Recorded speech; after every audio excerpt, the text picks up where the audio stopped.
O que te faz feliz? O que te motiva a estar alegre? O que me motiva a estar alegre? É bem verdade que muitas vezes a gente sente uma alegria enorme com coisas materiais, com coisas aqui deste mundo, né? Seja uma realização, algo que a gente consiga alcançar, um concurso, um emprego, algo que a gente queria comprar, né? Casamento de alguém, encontrar a pessoa amada, nascimento de um filho, são coisas que nos deixam alegres, são coisas que nos deixam felizes no dia a dia. Muitas vezes a gente encontra a felicidade ou busca a felicidade em filmes, em distrações, em coisas que possam nos alegrar, ver uma comédia legal, a gente ri bastante, ou então conversar com os amigos, falar umas besteiras ali para rir e se divertir. E essas coisas nos deixam, ou pelo menos nos dão uma sensação de alegria. Mas essa alegria é uma alegria momentânea. A verdade é que em situações difíceis, quando a gente passa por problemas, é muito difícil, eu repito, é muito difícil que a gente consiga estar, se sentir bem, se sentir alegre, passando por uma doença, passando por um acidente, passando por um problema, sei lá, financeiro, perdendo um ente querido, nós nos entristecemos e nos entristecemos muito. De fato, são coisas que nos abalam, são coisas que nos deixam tristes, né? E precisamos nos preocupar com a nossa saúde muitas vezes, ou com uma situação financeira, ou ficamos tristes pela perda de um ente querido, mas nós não podemos perder de vista qual é o real motivo, ou qual tem que ser o real motivo da nossa alegria.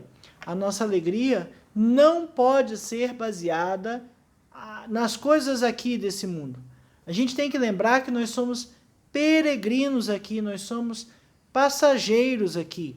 E que a nossa vida, a vida que nós esperamos, é uma vida eterna com Deus. Então a nossa alegria tem que estar lá, não aqui. Aqui a nossa alegria deve estar em servir a Deus, em cumprir a missão para a qual nós fomos comissionados, né? E Paulo ele escreve a carta aos Filipenses, aos irmãos da igreja de Filipe, e ele está em Roma, ele está preso. E na carta aos Filipenses ele fala de ação de graças, fala de alegria, fala de servir a Deus. A alegria de Paulo é que o trabalho que ele tinha feito estava rendendo frutos. Ele tinha feito viagens missionárias, e nessas viagens missionárias, igrejas haviam sido implantadas e estavam trabalhando na pregação do evangelho, cumprindo a missão. É para isso que nós estamos aqui, para cumprir a missão que Deus, que Jesus deixou antes de subir aos céus, pregar o evangelho, ide por todo mundo pregar o evangelho a toda criatura. E Paulo se sentia extremamente feliz, extremamente realizado, mesmo estando preso. Estava acorrentado, estava em cadeia, com um problema seríssimo. Não pense você que ele preso ali estava tranquilo, né? Tava, tem casa, comida e roupa lavada. Não, e a cadeia naquela época não tinha nem comida, não tinha nem previsão de comida. Alguém tinha que ir lá levar comida para o preso, né? Alguém tinha que ir lá lavar a roupa para o preso, trocar as roupas do preso. Alguém tinha que fazer toda essa assistência para o preso. E Paulo estava ali, mesmo numa situação extremamente difícil, né? Ele tinha sido preso por pregar o evangelho. Ele estava sendo perseguido por pregar o evangelho, mas ele estava feliz. É um grande desafio, é um desafio gigantesco que a gente se sinta feliz, esteja feliz em situações como essa. Muitas vezes uma coisinha de nada já nos deixa abalado, né? Um probleminha de nada já faz com que a gente fique com as pernas tremendo e já não sabe se vai dar certo, né? Esquece a nossa confiança em Deus rapidamente e nos abala. E a situação nos abala com muita facilidade. Filipenses 4:4, Paulo diz assim: alegrai-vos sempre no Senhor. Outra vez vos digo, alegrai-vos. O foco, a dica de Paulo é que a fonte da nossa alegria seja o Senhor. Se a gente conseguir, né, a gente consegue, tem que trabalhar para isso, né, tem que persistir, tem que trabalhar essa situação o tempo todo. A isso a gente chama de maturidade cristã. Quanto mais a gente trabalha com essa situação, quanto mais a gente aprende a estar bem, a estar feliz no meio de vários problemas, dar graças a Deus no meio de vários problemas, mais a gente consegue amadurecer na fé cristã. E se a gente conseguir um bom nível de maturidade, vamos dizer assim, a gente consegue passar por problemas dando glórias a Deus, dando graças a Deus e lembrando que aqueles problemas são passageiros. Aqueles problemas não vão nos impedir de ser felizes. Paulo, novamente, está preso, acorrentado injustamente, né? Não cometeu crime algum, ele estava desagradando algumas autoridades, algumas instituições por pregar o evangelho, né? E por conta disso ele estava preso, ou seja, estava preso injustamente, né? A gente vai ver aqui uma passagem em Atos, antes da igreja de Filipos ser organizada, que ele foi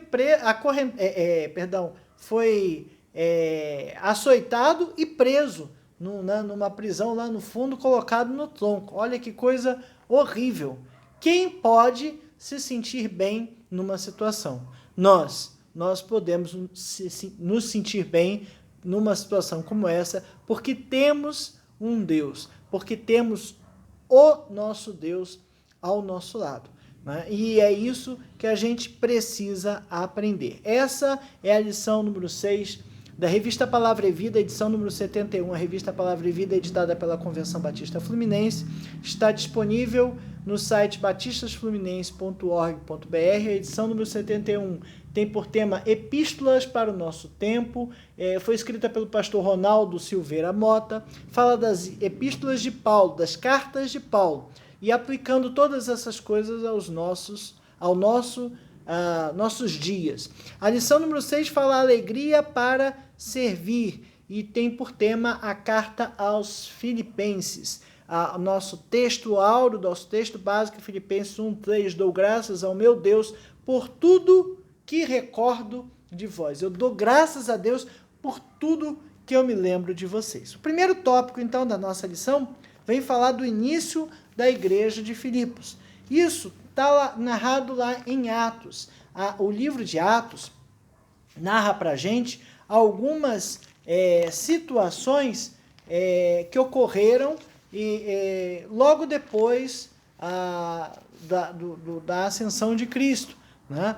E vem os Atos dos Apóstolos, narra a conversão de Paulo e narra algumas coisas das viagens missionárias de Paulo. Então é como se Atos fosse uma narrativa e no meio dessa narrativa tem um pouco do que Paulo fez, aí tem as cartas que foram escritas nesses tempos. Então lá em Atos 16, né, ele está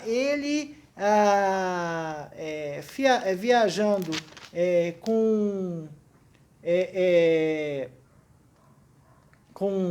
Silas, né? E ele narra algumas coisas ali quando ele está em Filipos, né? Então Atos 16, do 6 à frente, né? E percorrendo a região da Frígio-Gálata, tendo sido impelidos pelo Espírito Santo de pregar a palavra na Ásia, defrontando a Mícia, tentavam ir para Bitínia, mas o Espírito de Jesus não permitiu.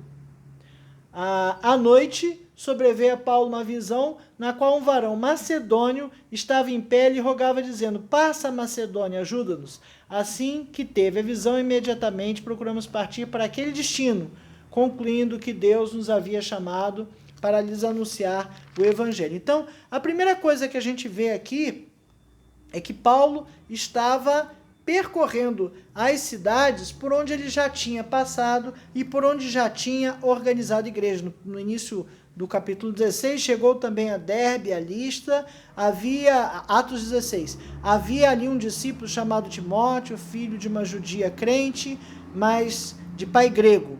Dele davam bom testemunho os irmãos em Listra e Icônio. Quis Paulo que ele fosse em sua companhia e por isso circuncidou, por causa dos judeus daqueles lugares, pois sabiam que seu pai era grego. Então tinha ainda muito problema ali, se tinha que seguir ou não a lei, né? A circuncisão fazia parte da lei, e Paulo acabou fazendo isso aqui porque às vezes é mais fácil abrir mão, né, de algo que a gente acha, não tem nada a ver, tá? Não tem nada a ver, mas até aquelas pessoas entenderem que não tem nada a ver, é melhor não fazer ou é melhor fazer, é melhor cumprir ou é melhor não cumprir.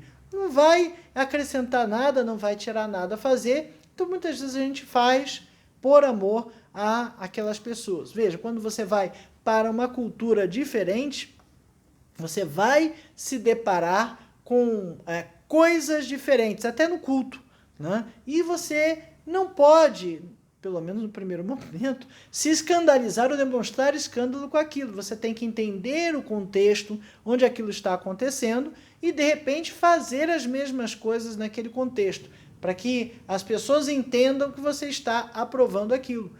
Tem que ver, realmente, se é um culto a um ídolo, então não pode acontecer, claro. Mas se é um comportamento, um procedimento, um processo um pouquinho diferente, talvez seja o caso de se adaptar àquilo ali.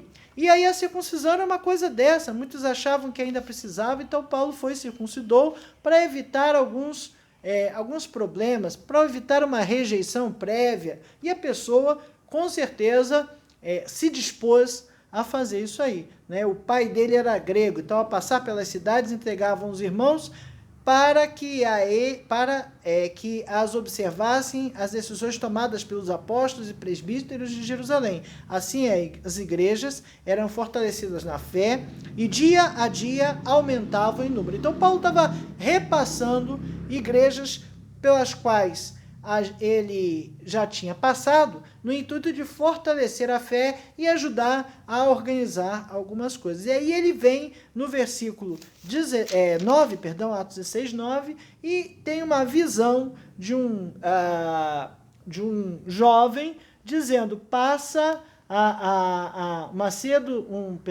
visão na qual um varão macedônio estava em pé e lhe rogava, dizendo: passa a Macedônia e ajuda-nos.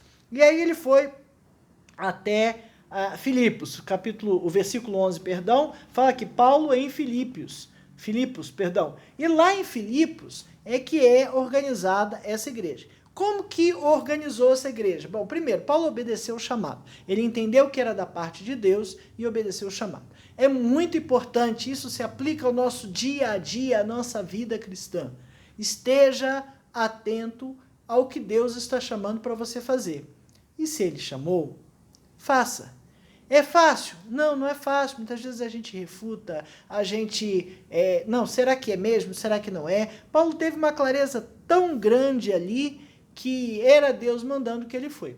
E logo que ele chegou, nesse primeira parte do 11 ao 15, ele começou a pregar na cidade de Filipos, né, passada a Macedônia, mais o Oriente.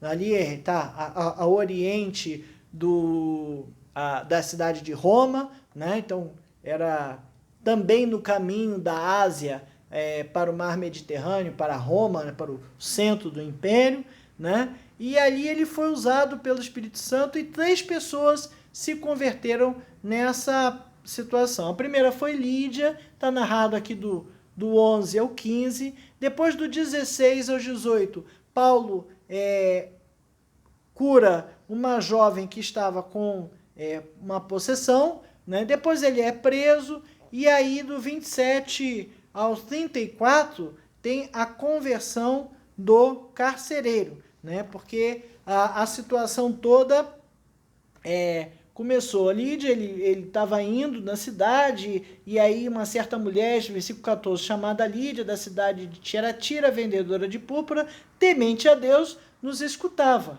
O Senhor lhe abriu o coração para atender as coisas que Paulo dizia. Depois de ser batizada, ela e toda a sua casa nos rogou, dizendo: se julgais que eu sou fiel ao Senhor, entrai em minha casa e aí ficai. E nos constrangeu a isso. Então ele acabou ficando na casa de Lídia, hospedado, né, porque ela o constrangeu a isso depois de ser batizado. Aí lá no versículo 16 ao 18, a cura de uma jovem adivinhadora. Aconteceu que, indo nós para o lugar de oração, nos saiu ao encontro uma jovem possessa de espírito adivinhador, a qual, adivinhando, dava grande lucro aos seus senhores. Então era uma possessão, tinha um espírito ali, um demônio, que fazia com que a menina, a jovem, fizesse adivinhações.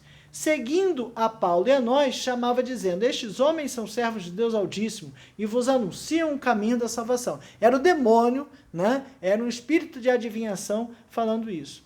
Isso se repetia por muitos dias. Então aconteceu uma vez, aconteceu outra, e aí fala assim: então Paulo, já indignado, voltando-se, disse ao Espírito: em nome de Jesus Cristo, te mando, retira-te dela. E ela na mesma hora, e ele na mesma hora saiu. Então a jovem estava com uma possessão, né? E Paulo expulsou aquele espírito. Né? Aí isso criou uma confusão, porque ela tinha, não fala aqui, donos, né? Dava lucro aos seus senhores, ela tinha senhores, e esses senhores ganhavam dinheiro com suas adivinhações. Veja, se o espírito foi embora, ela parou de adivinhar, parou de gerar lucro, e aí houve uma reclamação. Aí do versículo ao 19, narra ali que Paulo e Silas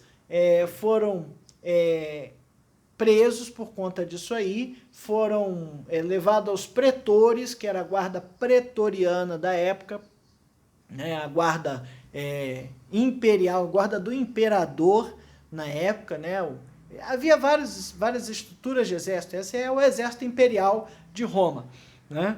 E vi numa Wikipédia que comentava que depois de um determinado tempo passou a ser a guarda do pessoal do imperador, como se fosse o batalhão da guarda presidencial, né? A guarda pessoal do imperador, e foram levados a eles, e esses homens, dizendo: esses homens, sendo judeus, perturbam a nossa cidade, versículo 21, propagando costumes que não podemos receber nem praticar, porque somos romanos. Versículo 22, levantou-se a multidão, unida contra eles, e os pretores, rasgando-lhes as vestes, mandaram açoitá-los com varas.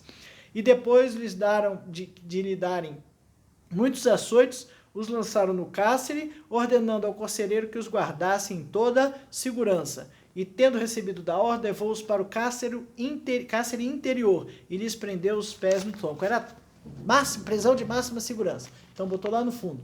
Por volta da meia-noite, Paulo e Silas oravam e cantavam louvores a Deus. E os demais companheiros de prisão escutavam. Paulo e Silas estavam cantando, açoitados, todos ardidos, todos machucados, presos a tronco. Eles estavam louvando a Deus. De repente, sobreveio o tamanho terremoto que sacudiu os alicerces da prisão, abriram-se todas as portas, soltaram-se as cadeias de todos. Todos os presos foram soltos. Versículo 27, o carcereiro despertou do sono e, vendo aperta as portas do cárcere, puxando a espada, ia suicidar-se, supondo que os presos tivessem fugido. Porque se os presos tivessem fugido, ele seria executado. Então ele já ia adiantar o serviço ali e evitar isso. E mais Paulo bradou em alta voz: não te faças nenhum mal, que todos estamos aqui.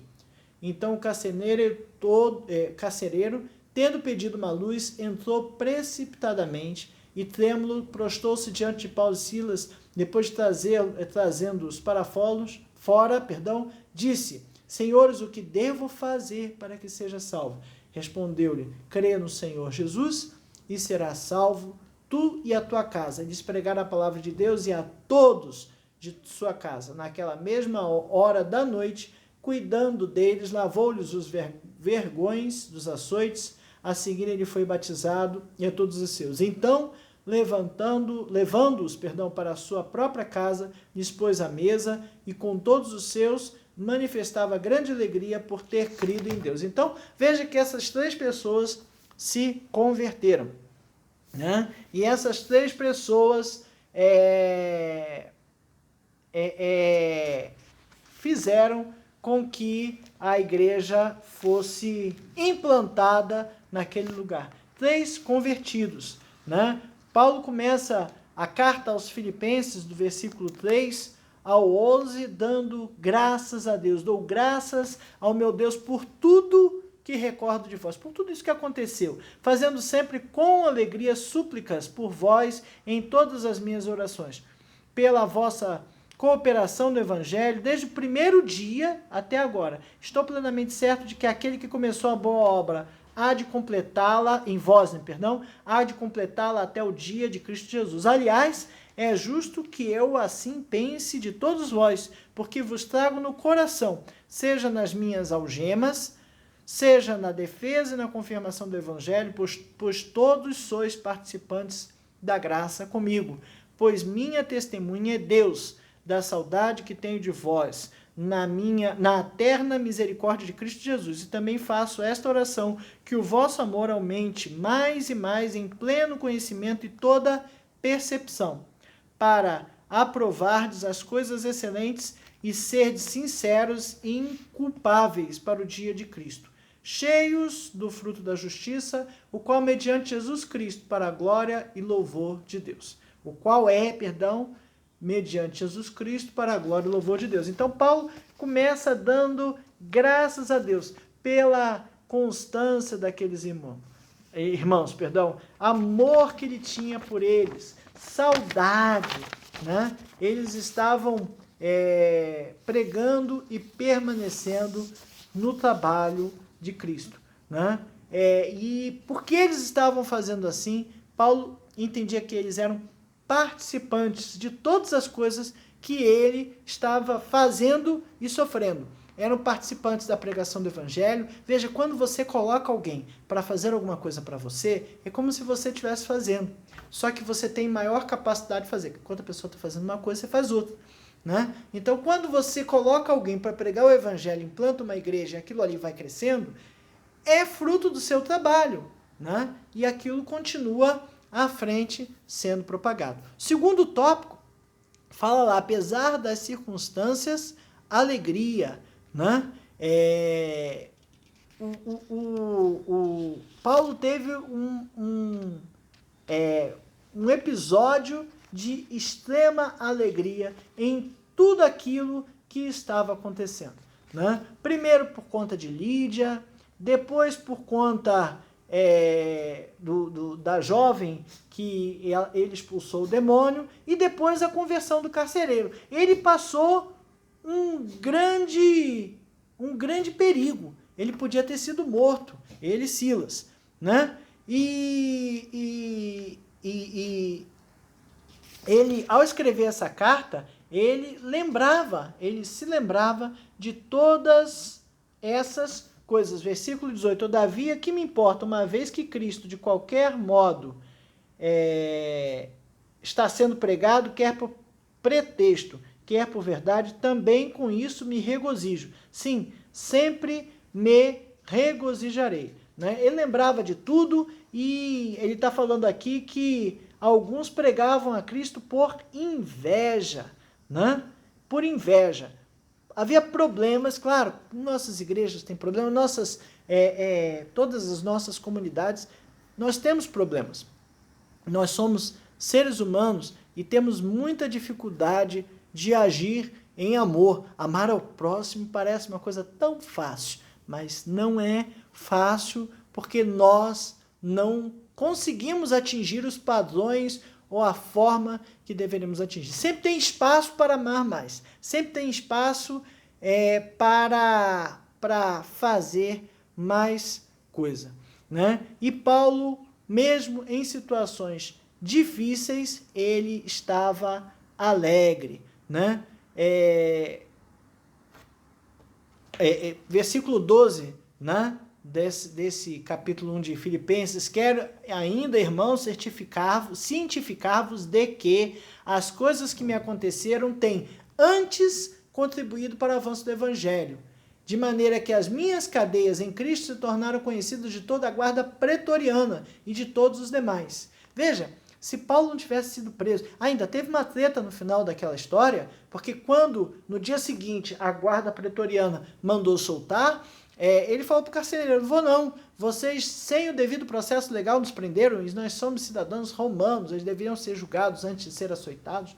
Aí a guarda pretoriana ficou toda assustada com aquilo, falou: não, eles venham aqui falar conosco, eles vêm aqui nos soltar. Nós somos cidadãos romanos, não deveríamos estar aqui, e eles têm que vir aqui nos soltar. Ele deu uma desafiada. E aquilo ali redundou em um testemunho, que foi Deus que fez aquilo lá, né? E aí, as nossas, de maneira que as minhas cadeias em Cristo se tornaram conhecidas de toda a guarda pretoriana e de todos os demais. E a maioria dos irmãos, estimulados no Senhor por minhas algemas, ousam falar com mais desassombro a palavra de Deus. Aí ele entra: alguns efetivamente proclamam a Cristo por inveja e porfia, outros, porém, o fazem de boa vontade. Estes, por amor, sabendo que estou incumbido da defesa do Evangelho. Aqueles, né, contudo, pregam a Cristo por discórdia, insinceramente, julgando suscitar tribulação às minhas cadeias. Todavia, que me importa? Estou pouco me lixando, né? Uma vez que Cristo, de qualquer modo, está sendo pregado, quer por pretexto, quer por verdade, também com isto me regozijo. Sim, sempre me regozijarei, porque estou certo de que isto mesmo, pela vossa súplica e provisão do Espírito de Jesus Cristo, me redundará a libertação. Olha, Paulo está ali sofrendo, ele falou aqui do que ele está passando, dos seus problemas, né? E ainda, além disso tudo, tinha gente pregando o evangelho para tentar dizer que Paulo estava errado. Olha, Paulo está pouco se lixando com isso. O importante é que o evangelho seja pregado, né? Quantas vezes a gente busca confusões, repartir, dividir a igreja por causa do fulano, do ciclano, da forma como prega, do que faz, como faz, está fazendo boa vontade, mas é para Cristo, está propagando o nome de Cristo. Então, olha, não vamos nos preocupar com isso, né? É Deus que vai julgar todos esses. Ah, tem irmão disputando cargo na igreja. Acontece? Acontece, infelizmente acontece, né? Esses dias, alguém comentou que a igreja, às vezes, é o lugar para que certas pessoas se realizem, né? E porque eu sou isso, eu sou aquilo. A gente, muitas vezes, precisa, na nossa autoconfiança, ter um eu sou alguma coisa, né? E muitas vezes o lugar para as pessoas se realizarem é isso. Eu sou o diretor disso, o diretor daquilo, eu sou o ministro disso, ministro daquilo. Infelizmente, não estou falando que são todos não, mas acontece, né? E a gente vê isso acontecer de vez em quando, né? E Paulo está dizendo que, olha, está pouco preocupando com essas coisas, desde que o evangelho seja pregado, né? E aí ele chega ao passo de falar que a morte, né, poderia ser algo melhor.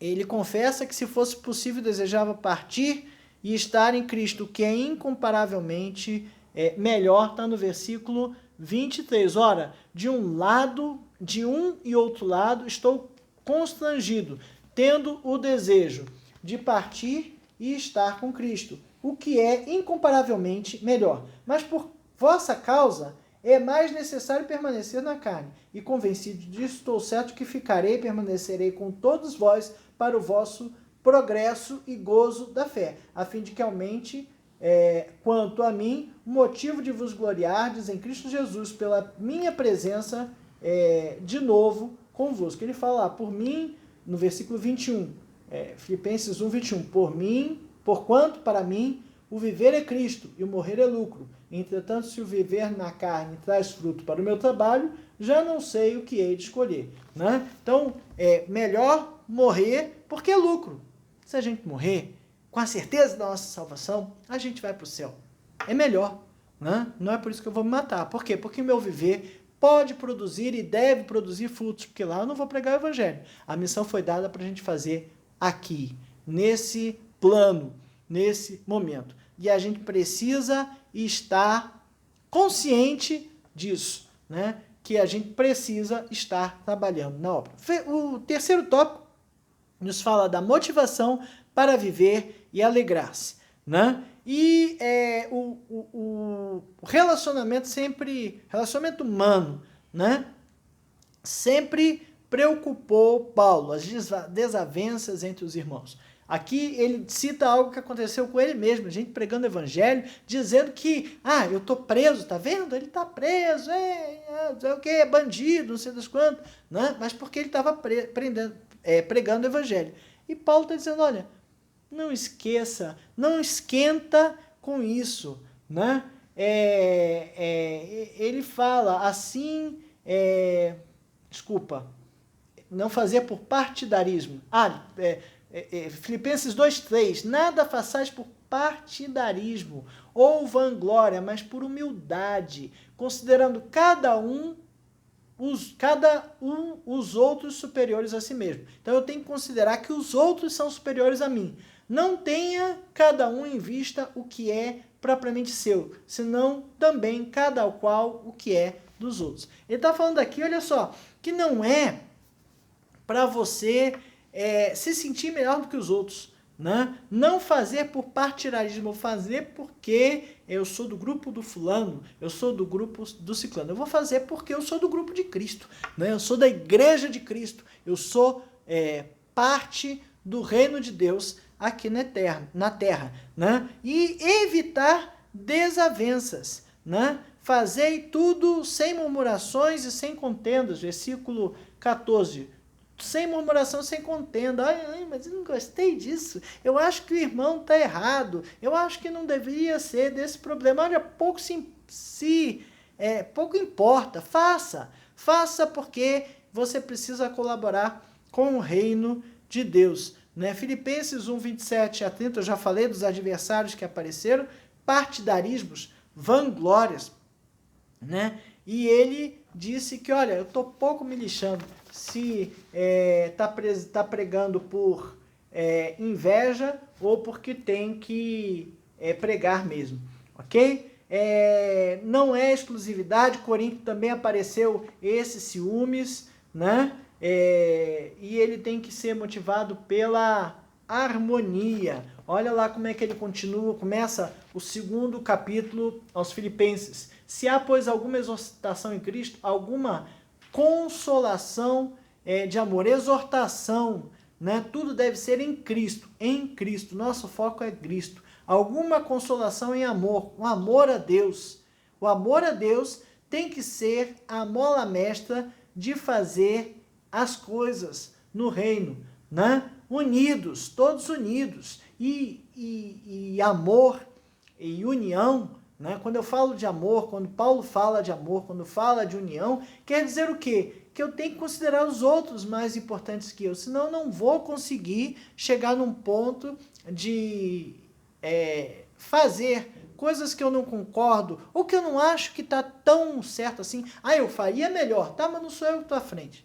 Não sou eu que estou à frente. Posso dar minha opinião, posso dar minha sugestão, posso tentar ajudar. Não foi acatado, não foi acatado. Guardo, eu falei, para não usar, né? Não use isso, guarde para si. Né? Ore a Deus para que da próxima vez você consiga ajudar de uma forma mais efetiva. Mas não use eu falei. Né? Se há alguma consolação em amor, o amor à obra, alguma comunhão no Espírito, é um só Espírito. A igreja de Cristo é uma só. Ela não pode ser dividida. A igreja de Cristo precisa pensar de forma uniforme, ter o mesmo amor, ficar unidos de alma e ter o mesmo sentimento. Aquele que ouve, em Cristo Jesus. Então ele fala de todas essas coisas, né? Não façais por partidarismo, né? Completai a minha alegria de modo que penseis as mesmas coisas, versículo 2 do capítulo 2, tenhais o mesmo amor, sejais unidos de alma, tendo o mesmo sentimento, não façais por partidarismo ou vanglória, mas por humildade, considerando cada um os outros superiores a si mesmo. Não tenha cada um em vista o que é propriamente seu, senão também cada qual o que é dos outros. Versículo 5, tende em vós o mesmo sentimento que houve também em Cristo Jesus. Cristo Jesus, o que ele fez? É o nosso exemplo. Ele, subsistindo em forma de Deus, não julgou com usurpação ser igual a Deus. Antes a si mesmo se esvaziou, assumindo forma de servo, tornando-se em semelhança de homem, e reconhecido em figura humana. A si mesmo se humilhou, tornando-se obediente até a morte e morte de cruz. A cruz era usada para matar, para executar os malfeitores. Quem morria na cruz era criminoso. Era pena de morte das mais horríveis possíveis. E Cristo, Paulo está dizendo, Cristo sendo Deus, não se usurpou ser Deus, né? E ele não julgou com usurpação ser igual a Deus, mas antes a si mesmo se esvaziou. Ele se esvaziou do poder de Deus, de ser Deus, para ele admitir ser morto na cruz. Outras pessoas foram crucificadas, mas só Cristo era Deus. E por isso ele é o Cordeiro de Deus que tira o pecado do mundo. Ele se esvaziou. Olha, ele tinha tudo para ser a pessoa com maior autoridade no mundo, né? Ele podia mandar, desmandar, fazer acontecer, mas ele se esvaziou da sua característica de divindade, né? Ele assumiu forma de servo. Ele ensinou os discípulos que tinha que lavar os pés uns dos outros, tinha que servir aos outros, né? Imagina que não se tinha muitos sapatos fechados naquela época, era costume chegar, lavar as mãos, o rosto, os pés, né? E aí, lavar os pés devia ser uma coisa bem nojenta, né? Bem nojenta. Mas Jesus foi lavar os pés dos seus discípulos, né? Servindo aos outros, né? Você chega em casa cansado e aí passou o dia todo com o pé dentro do sapato, tudo que você quer é tirar o pé do sapato, arrancar aquela meia e uma massagem nos pés, uma massagem do pé com chulé, misericórdia. Mas e se servir? E se servir, né? Você tem coragem de fazer? Imagina ali Jesus lavando os pés, servindo. Era Deus servindo. Colocou-se em posição de servo. E é esse o exemplo que nós devemos seguir. O quarto tópico fala a razão para alegrar-se. E aí a gente vai para o capítulo 3. Né? Qual era o fundamento da alegria de Paulo? Né? Ele começa assim: quanto ao mais, irmãos, alegrai-vos no Senhor. A mim não desgosta e é segurança para vós outros que eu escreva as mesmas coisas. As mesmas coisas. E aí ele vem com uma série de alertas. Nossa alegria é o Senhor. Acautelai-vos dos cães, acautelai-vos dos maus obreiros, acautelai-vos da falsa circuncisão, porque nós é que somos a circuncisão, nós que adoramos a Deus no Espírito, que nos gloriamos em Cristo Jesus, não confiamos na carne. E aí vem o que eu comecei a falar, né?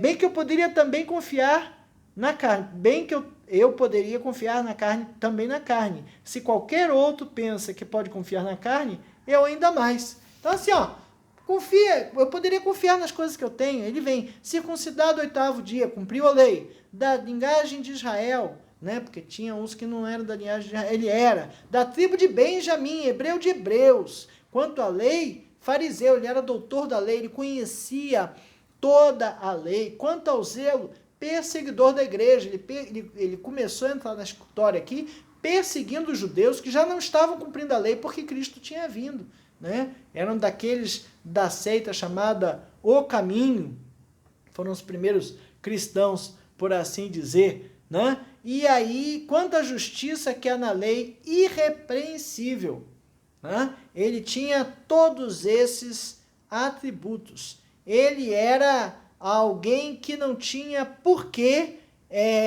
se envergonhar da sua posição social, da sua formação. E aí ele fala, mas o que para mim era lucro, isso considerei perda por causa de Cristo. Era lucro para mim, mas para mim era perda por causa de Cristo. Sim, deveras considero tudo como perda, por causa da sublimidade do conhecimento de Cristo Jesus, meu Senhor, por amor do qual perdi todas as coisas, e as considero como refúgio, como lixo, é o que joga fora, é o bagaço da fruta que eu não vou comer, é o que sobra de queimou o fogo ali, a cinza, joga fora, é o refúgio, para ganhar a Cristo, e ser achado nele, não tendo justiça própria, que procede da lei, senão que é mediante a fé em Cristo, a justiça que procede de Deus, baseado na fé, para o conhecer e o poder da sua ressurreição e a comunhão dos seus sofrimentos, conformando-me com ele na sua morte, para, de algum modo, alcançar a ressurreição dentre os mortos. Então, o grande objetivo de Paulo ali, ele demonstra na figura do atleta, né? Ele fala aqui, não que eu tenha, versículo 12, capítulo 3, não que eu tenha já recebido ou já tenha obtido a perfeição, mas prossigo para conquistar aquilo para o que também fui conquistado por Cristo Jesus. Então, conquistar, né, a conquista ali, vai falar de alvo logo depois, está se referindo às Olimpíadas, aos atletas que corriam para conquistar uma coroa. Irmãos, quanto a mim, não julgo havê-lo alcançado. Mas uma coisa faço, esquecendo-me das coisas que para trás ficam e alcançando para as que adiante de mim estão. Prossigo para o alvo, para o prêmio da soberana vocação de Deus em Cristo Jesus. Todos, pois, que somos perfeitos, tenhamos esse sentimento, e se porventura pensais de outro modo, também isto Deus vos esclarecerá.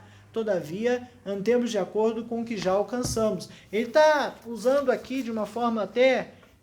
tem outro texto lá em Coríntios, se eu não me engano, que ele coloca de uma forma mais aberta.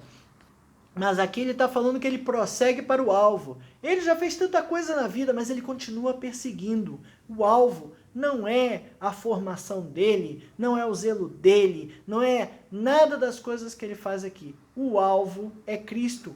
O alvo é a pregação do Evangelho. Ele quer conhecer mais a Cristo.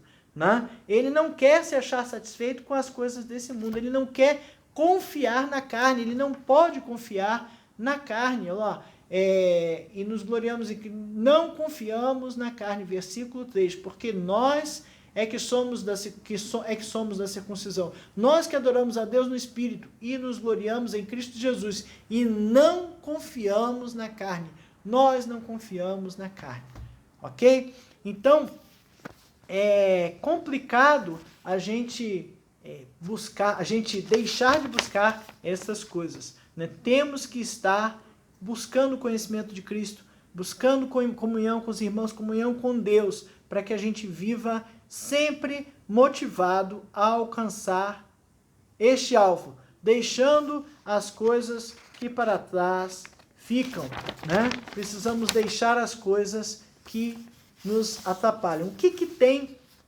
me atrapalhado a prosseguir para o alvo, a prosseguir para Cristo? Será que eu estou muito ligado, estou muito distraído com coisas terrenas? Tem coisa carnal me atrapalhando? Falei no vídeo desse aí das séries, né? E a gente tem que ter cuidado com isso. A gente se distrai e vai, e aquilo ali gasta um tempo. E muitas vezes não gasta um tempo só de diversão, gasta o tempo de dormir, gasta o tempo de descansar. Eu deveria estar descansando e estou vendo série, ou pelo menos dormindo na frente da televisão, né? Acontece de vez em quando comigo, senta para ver alguma coisa e dorme, né? E aí, isso não acrescenta nada, né? Do que eu preciso me livrar? Paulo compartilhou algumas coisas aqui no versículo 3, 17. Irmãos, sejam imitadores meus e observai os que andam segundo o modelo que tende em nós, né? buscar um bom exemplo para imitar, e Paulo era um bom exemplo para imitar, por quê? Porque ele estava preso, cantando louvores, dando glória a Deus. Evitar maus exemplos, 3:18, pois muitos andam entre nós, dos quais repetidas vezes eu vos dizia, e agora vos digo, até chorando, que são inimigos da cruz de Cristo, andam no meio de nós, muitos andam no meio de nós, e são inimigos da cruz de Cristo. Cuidado com quem você vai imitar, cuidado com o exemplo de quem você vai buscar. Busque a palavra, busque conferir na Bíblia se aquilo está errado ou se aquilo está certo, né? Buscar sempre a nossa referência, nossa bibliografia principal, essa que é a Bíblia, né? Pois a nossa pátria, versículo 20, Filipenses 3:20, pois a nossa pátria está nos céus, de onde também aguardamos o Salvador, o Senhor Jesus Cristo, o qual transformará o nosso corpo de humilhação para ser igual ao corpo da sua glória, segundo a eficácia do poder que ele tem até subordinar a si todas as coisas. Então, esse alvo é o nosso olhar firmemente para as coisas da pátria celestial. Eu preciso estar trabalhando aqui, olhando a minha vida eterna, né? Nós seremos iguais a Cristo, teremos um corpo transformado e glorificado. 1 João 3:2, né? Fala, 1 João 3:2 diz assim, para que vos recordeis das palavras que anteriormente foram ditas pelos santos profetas, que como no mandamento do Senhor, essa é a 2 Pedro, 1 João 3:2, errei. Amados, agora somos filhos de Deus, e ainda não se manifestou o que haveremos de ser. Sabemos que, quando ele se manifestar, seremos semelhantes a ele, porque haveremos de vê-lo como ele é. Nós haveremos de ver a Deus como ele é. Romanos 6:5 também fala. Porque se formos unidos com ele na semelhança da sua morte, certamente o seremos também na semelhança da sua ressurreição. Nós precisamos deixar de lado as distrações. O que tem me distraído? O que tem me impedido de me relacionar com Deus? Isso é muito importante. O que tem distraído meu foco da vida eterna para a vida terrena? Às vezes a gente quer fazer coisas aqui na vida terrena para nossa satisfação. Não é impeditivo, mas cuidado, essas coisas não podem tirar o nosso foco da nossa vida eterna. Somos peregrinos aqui, somos passageiros nesse mundo. E no final teremos um corpo glorificado, seremos iguais a Deus, no formato, vamos dizer assim, porque veremos a Deus como Ele é. Né? Teremos nossos corpos transformados. Então, a gente precisa, semelhança, igual, né? Não, semelhança de Cristo. Corpo glorificado. Precisamos estar com isso nas nossas mentes. Né? Esses dias vi uma frase, diz que quer passar a eternidade com Deus, mas não quer ficar 5 minutos orando.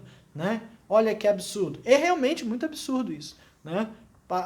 Não dá para entender como as coisas são dessa forma. Né? Somos muitas vezes injustiçados nessa vida. Né? Já pensou se você fosse preso e condenado injustamente? Será que você ia ficar na boa lá, entendendo que você foi preso por amor a Cristo e a sua missão agora é pregar dentro da cadeia? Difícil. Algumas pessoas conseguem entender dessa forma, né? Mas nosso comportamento humano é perguntar por quê. Por que, Senhor, dessa doença? Por que desse problema? Por que dessa injustiça? Por que o fulano foi promovido e eu não fui? Por que o fulano consegue ganhar mais dinheiro e eu não consigo? Por que os outros fazem e eu não? Né? Mas a gente precisa perceber que esse não é o nosso conceito de justiça, não é o conceito de justiça de Deus, não é o que a gente precisa focar, né? Precisamos estar focados em Deus. Nossa alegria é o nosso relacionamento com Deus e com o nosso próximo, né? Precisamos buscar a mais intimidade, mais união e colocar em prática o amor. Alegria para servir. Precisamos ter alegria para fazer a obra de Deus. Paulo se